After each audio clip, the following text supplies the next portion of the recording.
Retour sur le plateau de TV Finance. La Bourse de Paris vient tout juste de démarrer sa séance, une séance en baisse dès la première minute, moins 1,50%. Et on va vous retrouver, Rodolphe Vial. Bonjour. Oui, bonjour. Pour évoquer cette forme du CAC. Alors on le rappelle, vous êtes le fondateur d'ABC Bourse. Donc ce CAC, il présente un bilan hebdomadaire négatif, moins 4,06%. L'offensive de la BCE et les chiffres de l'inflation américaine sont passés par là. Oui, effectivement, toujours des inquiétudes vraiment importantes et persistantes autour de la santé de l'économie mondiale. On a eu effectivement une grosse baisse vendredi, de 69% sur le CAC, à peu près pareil sur le Dow Jones. Et tout ça, effectivement, ça vient de l'annonce d'une hausse des prix à la consommation bien plus forte qu'anticipée aux États-Unis. L'inflation est ressortie à 8,6% sur un an aux USA. C'est le plus haut niveau depuis décembre 81 et évidemment ça a totalement déstabilisé les marchés dans la perspective de la réunion cette semaine de la Réserve fédérale américaine, donc la Banque centrale américaine, qui doit relever ses taux d'intérêt. Alors à ce stade, l'opinion majoritaire veut que la Fed annonce un relèvement de 50 points de base ce mercredi, donc c'est 80% des analystes vont dans ce sens, mais on a quand même 20% des analystes estime qu'elle pourrait aller plus loin, qu'elle pourrait aller jusqu'à 75 points de base. Donc tout ça, évidemment, ça pèse lourdement sur le marché.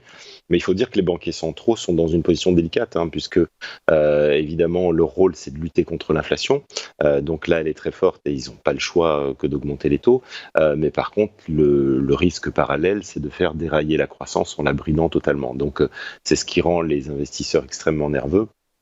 Et c'est pour ça qu'on assiste à ce genre de baisse. En fait, on a le phénomène inverse que celui qui a conduit à la hausse des marchés, c'est-à-dire que pendant des mois et des mois, on a eu une abondance de liquidités, un faible niveau des taux d'intérêt. Donc tout ça, ça a tiré les marchés vers le haut.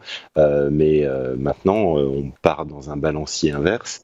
Et voilà, donc le risque, c'est qu'on rentre dans un mouvement baissier de marché plus durable. Alors, ce qu'on voit ce matin, c'est effectivement une ouverture très basse. On enfonce d'emblée le support des 6100 points là qu'on voit sur le graphique. Donc 6090 points, allez, on va dire qu'on est quasiment dessus, mais enfin c'est un signal baissier très fort. On ouvre un gros gap baissier. Donc là maintenant, voilà, qu'est-ce qui peut se passer? Donc évidemment, on passe en scénario baissier, les 5800, 5880, là, c'est-à-dire les plus bas qu'on a vus en mars, quand on a vu un gros coup de chaud, sont en ligne de mire.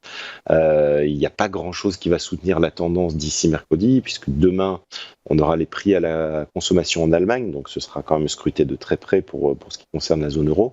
Mercredi, la Fed, donc voilà, tous les yeux sont tournés vers la Réserve fédérale américaine. Aura-t-elle les mots pour soutenir le marché? Difficile à dire dans ce contexte. En tout cas, la peur est en train de s'installer et le risque d'un retournement plus durable. Donc, pour l'instant, on reste baissier et on peut envisager, maintenant qu'on est passé sous les 6100 points, de passer sous le seuil psychologique des 6000 et les 5800 sont vraiment à portée de main. Donc, attention, danger quand même à court terme.